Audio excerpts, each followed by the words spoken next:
Olá, sou Rosandro Schaufler, presidente da Comissão de Investigação Defensiva da Seccional de Santa Catarina, e estamos aqui mais uma vez com o podcast Papo de Investigação da Comissão, podcast esse que é um projeto realizado pela comissão, onde temos como foco trazer você, ouvinte, o que é investigação defensiva, como os advogados hoje trabalham a investigação defensiva no seu dia a dia e a experiência dos advogados no dia a dia da investigação defensiva.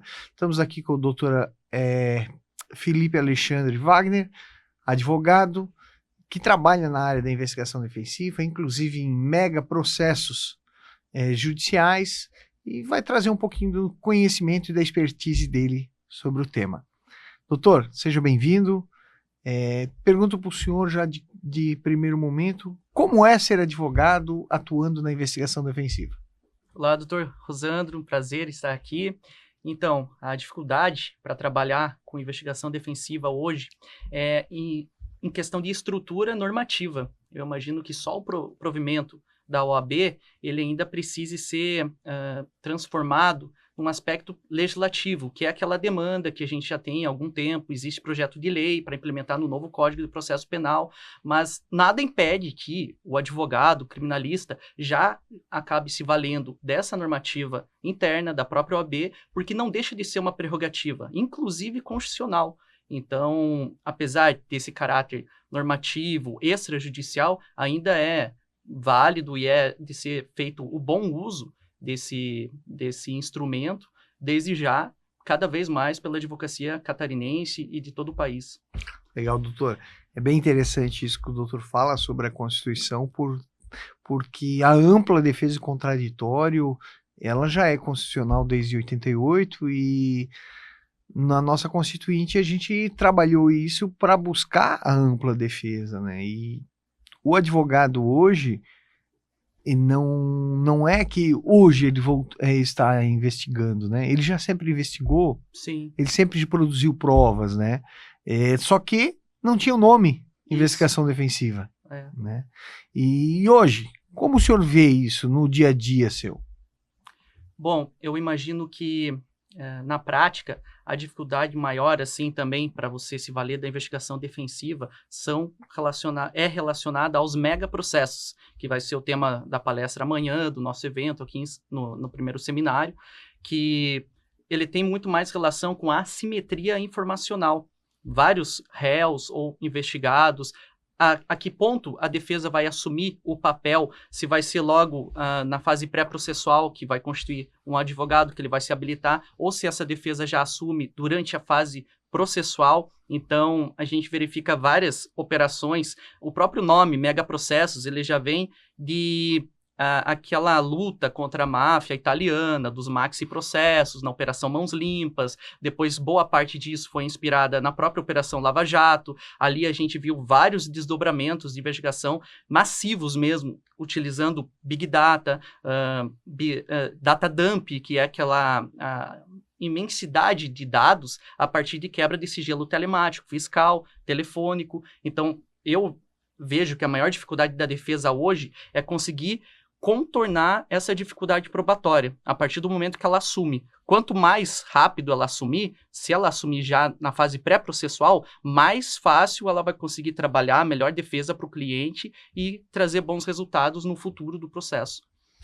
E nessa dificuldade, qual é o segredinho para o advogado para analisar esses megaprocessos? Bom, o segredinho eu acabei descobrindo depois de trabalhar muitos anos no Ministério Público. Eu fui assessor no Ministério Público de Santa Catarina, depois no Ministério Público Federal, trabalhei no GAECO, já era GAECO, mas antes era Operação Lava Jato, a Força Tarefa ali em Curitiba. Então, o GAECO foi implementado, assumiu todo o acervo da Operação Lava Jato, mais operações do Paraná todo. Fiquei trabalhando lá por um bom tempo. Ali eu tive esse primeiro contato com os megaprocessos e depois acabei indo para a PGR. Trabalhei na operação do 8 de janeiro e, por fim, na JCRIM-STJ, que é a assessoria criminal do PGR, que apura a conduta de autoridades com foro por prerrogativa de função. Então, lá, eu percebi que a dificuldade dos advogados hoje é não saber lidar com o cruzamento de dados, porque quando você chega num processo desses, que tem um emaranhado de informações, vários réus ou acusados, ou investigados, desculpe. Como que o advogado vai se portar? Qual é o segredinho? O segredinho é você fazer um bom uso da técnica de fragmentação de imputação. Muitas vezes é utilizado uma narrativa de associação a partir de critérios de um liame subjetivo que muitas vezes é colateral entre os investigados. Você se vale do instrumento, né, da imputação de organização criminosa, associação criminosa. Isso serve como uma espécie de guarda-chuva para imputar vários outros crimes a diversos investigados, e muitas vezes a pessoa tem uma participação bem colateral ou não teve participação alguma, no final pode ser até absolvida e está ali envolvida naquele emaranhado de coisas. Então, é preciso fazer o bom uso da inteligência artificial. Hoje a gente tem várias ferramentas, tem o Notebook LM, que faz a indexação de vários arquivos da Google, tem o ChatGPT, tem o Cloud. Então, hoje eu vejo que a defesa ela precisa se valer muito bem da inteligência artificial, fragmentar toda essa prova, todo o material que é produzido durante a investigação e cruzar esses dados a partir daquilo que for obtido no curso da investigação e da fase processual. Eu conheço muito o sistema criado pela Polícia Federal, o IPED forense. Exato. O IPED é um condensador de dados, né? Ele pega diversas fontes, diversos materiais e ali ele faz a criação. Mas assim, não é qualquer pessoa que consegue lidar com ele. Tem que ser alguém que tenha um curso de qualificação e muitas vezes seja um expert, um perito na área de tecnologia, de dados digitais, para poder filtrar isso para o advogado, né? Fica mais fácil. Eu tenho visto isso e não sei se o doutor também tem essa noção, mas fica mais fácil. O Ministério Público ele tem os servidores que são especialistas no IPED forense, especialistas no Cellebrite, especialistas em vários softwares que são específicos para isso, né, que custam milhões alguns desses softwares. Sim. E o advogado ele não tem essa condição, porque ele vai atuar em um processo, 2 processos, 3 processos, enquanto nas forças de segurança são milhares de processos, né? Então essa é a diferença ao meu ver. E o IPED, ele está disponível no GitHub, qualquer um pode baixar, enfim, ele é um software com fonte aberta, então você consegue aperfeiçoar ele também. É muito importante o papel do advogado, que se vale também de um perito, um assistente técnico. Quando se depara com uma situação dessas, que tem uma mega operação, um mega processo, às vezes, quando verifica que vai precisar desse trabalho técnico de um perito, vale a contratação, vale acionar um profissional qualificado que vai trabalhar o IPED, indexadores, inteligência artificial, vai produzir um bom laudo, que isso faz toda a diferença na hora de você prestar o teu serviço, né, num caso tão complexo desses. E um problema que eu vejo, doutor, não sei na sua visão, para processar essa quantidade de dados, não pode ser qualquer computador também, né? Não. Precisa ter computadores com memória RAM alta, né? Eu hoje trabalho com um computador com 128 GB de RAM, né? Mas é porque eu trabalho na área da perícia também. Para processar 4 terras de material é muita coisa, ou operações até com mais do que isso, quantos HDs, né? Quanta nuvem para manter isso, daí o risco de ter a nuvem, tudo isso é complicado hoje, né? É preciso investir, né, em equipamento. Muitas vezes, se é um advogado que já está no início da carreira, talvez ele não tenha essa capacidade para investir num bom computador, enfim, por isso que é importante contratar um perito técnico, um assistente. Se é alguém que já tem um computador, já tem uma estrutura, uma equipe, aí sim fica mais favorável. Uhum. E nesses mega processos, o senhor tem o segredinho, o senhor nos disse aí, mas a dificuldade hoje de acesso, porque solicitar o acesso total, temos muitas vezes que a gente sabe que o Ministério Público, algumas coisas ele não bota no momento do processo. Aí a gente tem que ir solicitando e nunca chega no final, vai cavando, né? Parece que a gente está sempre cavando para conseguir os dados, né? Sim. A gente tem a súmula vinculante 14, né, do STF. O respeito... é uma dificuldade muito grande. É preciso se valer da reclamação constitucional, muitas vezes, para aplicar essa súmula de uma forma definitiva. E até tem jurisprudência recente do STJ falando que o Ministério Público, os órgãos de persecução, eles não podem se valer de estratégia processual, né? Eles não são estrategistas. Então, quem se vale de estratégia é a defesa. O Ministério Público, além de órgão acusador, ele também deve funcionar como fiscal da ordem jurídica, ele também defende os interesses individuais indisponíveis, enfim, todo o sistema constitucional e de um processo democrático, a gente tem que se valer e esperar que o Ministério Público também se valha. Agora, se você tem, por exemplo, uma colaboração premiada, existe uma série de anexos, elementos de corroboração, aí você oferece parcialmente o que foi produzido ali naquela colaboração, deflagra uma operação, tem lá cautelares pessoais, probatórias, enfim, patrimoniais, aí a defesa não vai ter acesso aos anexos que correspondem efetivamente àquelas cautelares. Então, é preciso você fazer o uso das boas práticas, que é delimitar vários anexos para cada fato, por exemplo, numa colaboração premiada, ou se não, durante uma fase de investigação de uma operação qualquer, mas que você disponibilize aquilo que efetivamente está documentado. E não faça jogo processual, né? O Ministério Público e a polícia, eles não podem funcionar como players. Eles são instituições constitucionais e cabe à defesa tentar se portar e se valer dos instrumentos disponíveis nesse sentido. Mas eu sei que existe uma dificuldade muito grande de conseguir até as provas que estão documentadas nos autos para você poder se antecipar e prestar um bom trabalho no curso da ação. E uma coisa que eu acho interessante, doutor, é os prazos no processo penal. Eles são prazos razoáveis, mas não para megaprocessos, né? Não. E como se valer desses prazos para cumprir, analisar todos esses dados?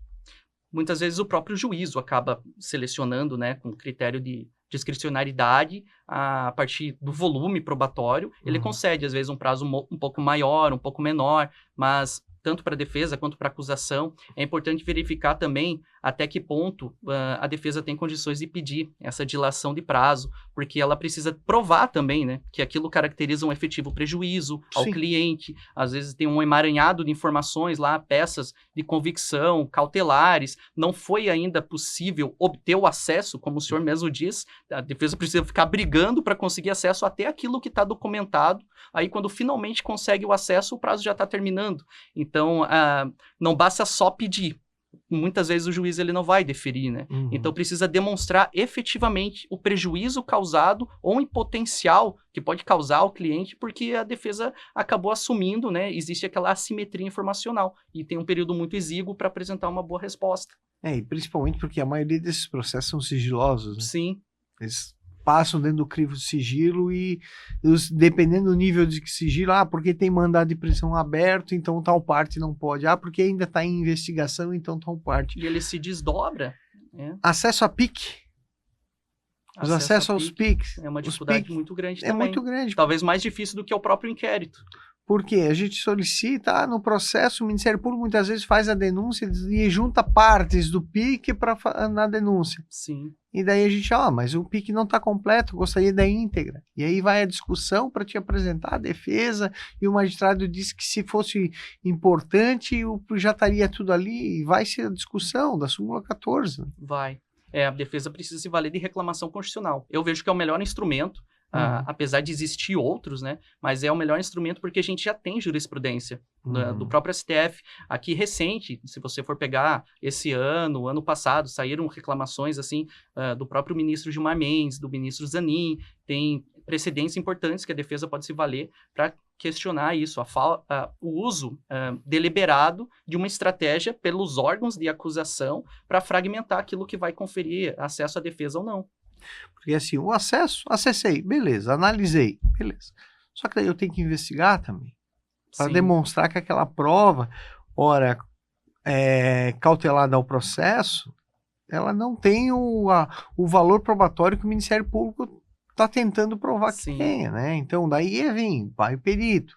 Aí nós temos que apresentar para o juiz, contratei um assistente técnico, o assistente técnico me apresentou aqui que ele precisa de 60 dias para analisar esse material. É importante documentar tudo isso, dilação de prazo, excelência, né? E essas coisas acabam sempre gerando até certos ânimos dentro do processo que não Sim. precisa, mas se faz necessário. E a gente sabe que durante o curso de uma investigação sigilosa, às vezes dura 6 anos uma investigação, 2, 3 anos, enfim. Aí é aquele período que a polícia está lá documentando, está em sigilo, ninguém tem acesso, muitas vezes os investigados não têm a menor ideia.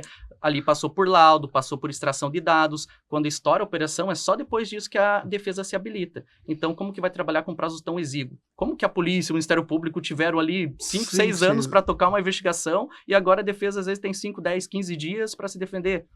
Então, por isso que é importante documentar, apresentar ali a dificuldade probatória mesmo, eventualmente se contratou assistente técnico e tentar sensibilizar o órgão julgador que existe essa dificuldade e que isso, inclusive, é inconstitucional. Eu verifiquei aí, teve um julgado recente, eu não lembro agora de qual corte, onde foi justamente isso, a defesa demonstrou que a data da conclusão do inquérito e envio ao Ministério Público já faziam 6 meses até a apresentação de denúncia, ou seja, quer dizer que o Ministério Público ficou 6 meses analisando para apresentar a denúncia, e daí a defesa tem 5 dias? Tem só o prazo legal ali? É uma disparidade muito grande, né? Então, e foi interessante porque naquele caso o magistrado abriu o prazo na mesma quantidade de tempo, tendo em vista que a defesa necessitava analisar todos os dados, toda a documentação, né? E isso, no dia a dia, faz a diferença o advogado estar antenado com isso, né? A advocacia de investigação defensiva, ela é o pé na estrada, como eu conversei hoje já, com o doutor Ângelo, inclusive em outro momento, falando disso, que o advogado ele não pode ficar só no gabinete fazendo parecer, tese, ele tem que buscar informação, ele tem que captar, tem que contratar o perito, o detetive, para produzir a prova, para contestar, impugnar, aí sim a acusação do Ministério Público, né? Se valer de todos os instrumentos disponíveis, né? A gente sabe que na investigação também a polícia pede sucessivos prazos de dilação, então o juiz tende a concordar, dificilmente ele vai chegar e dizer, olha, só tem mais 30 dias, acabem logo com isso, jamais. Então existe aquela pressa por trazer resultados, muitas vezes ultrapassam até etapas, basta você fazer identificar possíveis hipóteses delitivas, eventuais alvos, e aquela prova ainda nem foi produzida de um modo suficiente, aquela peça, enfim, de informação, e já é suficiente para você conseguir diversas cautelares, enfim. Então, quando a defesa assume, já tem todo um trabalho efetivamente realizado, e até ela conseguir desmascarar tudo isso e fazer um efetivo trabalho para minimizar o risco ou toda a situação que foi deliberada em desfavor do cliente, é preciso fazer juízo desses instrumentos e demonstrar para o órgão julgador. Comprovar que existe uma dificuldade concreta, que isso caracteriza prejuízo efetivo ao cliente, que foi acionado assistente técnico, perito, às vezes até que o escritório não tem toda essa estrutura. Quem sabe consiga sensibilizar ou consiga ganhar mais prazo, mas realmente a gente sabe que é difícil. Então, a ideia não é tentar contar com isso. A ideia é correr contra o tempo mesmo, como se tivesse que efetivamente trabalhar dentro daqueles 5 dias, mas aí que entra a estratégia que eu falei, fazer o bom uso da inteligência artificial. Indexadores de arquivos, o iPad, o notebook LM do Google, é você pegar e baixar a íntegra do processo, fracionar ele, subir numa ferramenta dessas de inteligência artificial e fazer todos os cruzamentos de dados necessários para fragmentar aquela imputação e construir uma boa base defensiva e narrativa ao longo de toda a ação penal. E é interessante porque muitas vezes são horas de grampo, são horas de depoimentos, Sim. Que muitas vezes se o advogado passar todo o tempo do prazo legal para apresentar a defesa assistindo os vídeos, ele não chega nem à metade. Não. Ou daqui a pouco milhares de páginas para leitura, que no período para uma defesa é impossível. Humanamente é impossível. Só que daí nós temos um problema, até que ponto é confiável também a leitura feita por uma IA. Sim. É preciso fazer a revisão humana né? sempre, né? A revisão humana ela é extremamente necessária. E, assim, os prompts de trabalho é complicado. Então, o advogado ele tem que se valer de experts na área para se auxiliar, porque Sim. sozinho ele não consegue, né? Principalmente extração de dados digitais, por exemplo, de um celular, do notebook, fazer aquela extração da própria imagem, depois subir no iPad, de repente depois no notebook LM, fazer esse cruzamento contando com um perito profissional. E tudo que for usado, claro, na inteligência artificial tem que passar por uma revisão humana, tem que ter muito cuidado com o prompt que você vai utilizar, também ter o cuidado de desmarcar aquela opção que tem dentro de toda a ferramenta, que daí ela vai poder usar aquele conteúdo para treinamento, né? Isso existe no ChatGPT, no Notebook LM. Porque estavam lançando dados... sigilosos, e, enfim. Isso a gente consegue desmarcar, aí aquilo que você for utilizar para fins de trabalho, enfim, ele, em tese, né, pelo que tudo indica, não vai ser utilizado para treinamento interno. E é uma forma também de tentar se resguardar nesse sentido. E como é hoje, o senhor passou pelos órgãos de segurança pública, que nos falou anteriormente, hoje como advogado, atuar nessa área?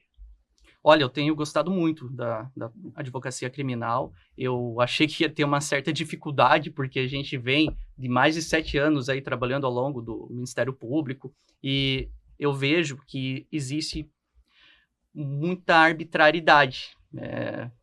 Quando eu trabalhava, eu pensava, pô, eu preciso fazer um trabalho de excelência. A gente está aqui numa instituição séria, tem estrutura, tem todo o cabedal teórico, a gente não pode cometer o erro de investigar, condenar, enfim, trazer prejuízo efetivo para alguém que tem uma participação um pouco mais colateral ou inocente, porque até se você for verificar crimes associativos, muitas vezes o pessoal se vale de aplicação de overcharging, uma série de crimes associados à organização criminosa, associação criminosa e organização criminosa. E isso consegue aumentar a gama de instrumentos de obtenção de provas, busca e apreensão, quebra-sigilo fiscal, telemático, própria colaboração premiada. E hoje um problema também que eu verifico é o uso de informante confidencial.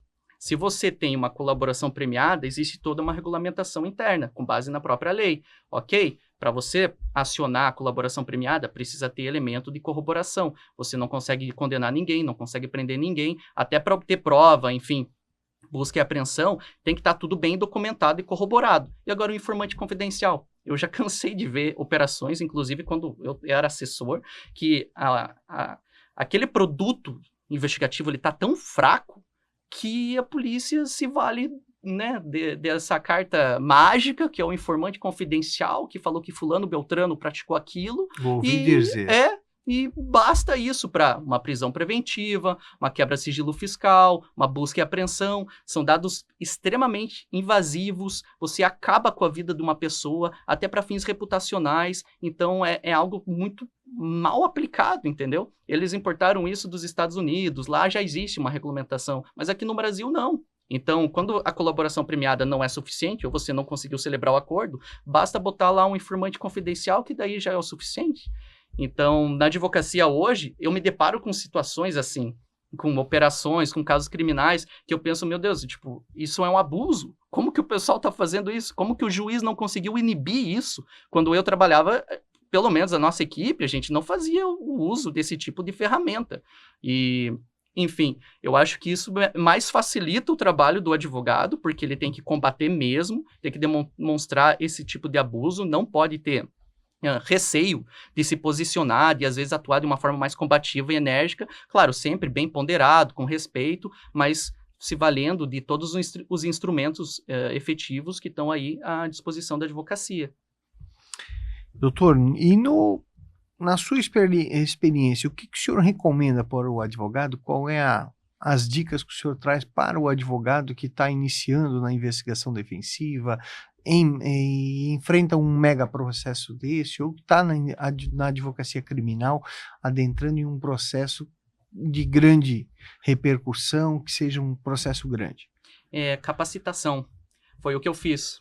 quando eu estava trabalhando no Ministério Público, eu fiz mais de 40 cursos de capacitação profissional, até curso com o FBI eu cheguei a fazer, e eu pensava, se eu estou trabalhando aqui, são processos extremamente sensíveis, eu preciso desenvolver um trabalho de excelência, a gente não pode cometer erro. A dificuldade probatória, o uso, né, dessas cautelares diversas, enfim, ferramentas, inteligência artificial, a quebra telemática, todo esse emaranhado de dados que é produzido, tem que ser feito um mapeamento estratégico para você conseguir realizar um bom trabalho. Então, é muito difícil alguém que não tenha capacitação, que não tenha esse aporte teórico e principalmente operacional, trabalhar num caso desses. Por exemplo, o próprio IPED, que o doutor falou. O IPED tem um curso específico, que é bom a pessoa fazer, vários cursos, na verdade, né? Mas tem o curso que é do próprio perito da Polícia Federal que criou.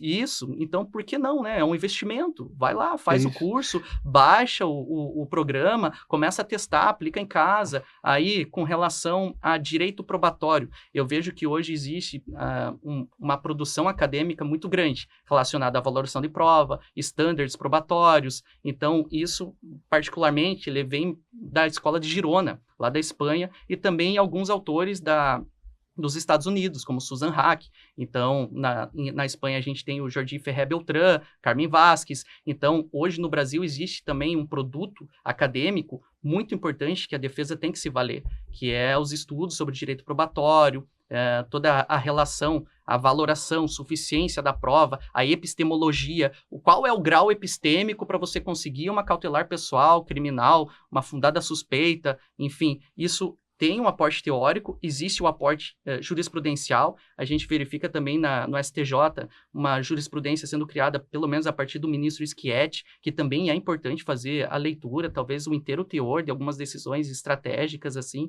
Então é preciso estudar muito e também ter esse cabedal operacional. Fazer o uso dos sistemas, baixa o iPad, usa Notebook LM, baixa a íntegra dos processos, são arquivos lá de audiência, por exemplo, que o doutor falou, geralmente são em MP4, converte esses arquivos em MP3, joga no indexador de arquivos, cruza todos esses dados, consegue ter um trabalho bom, efetivo, mas também precisa ter um mínimo de conhecimento, noções de informática. Então, tem que correr atrás, tem que estudar. Então, seria inteligência artificial, direito probatório, cursos de capacitação voltados à investigação, a operações e colocando isso em prática.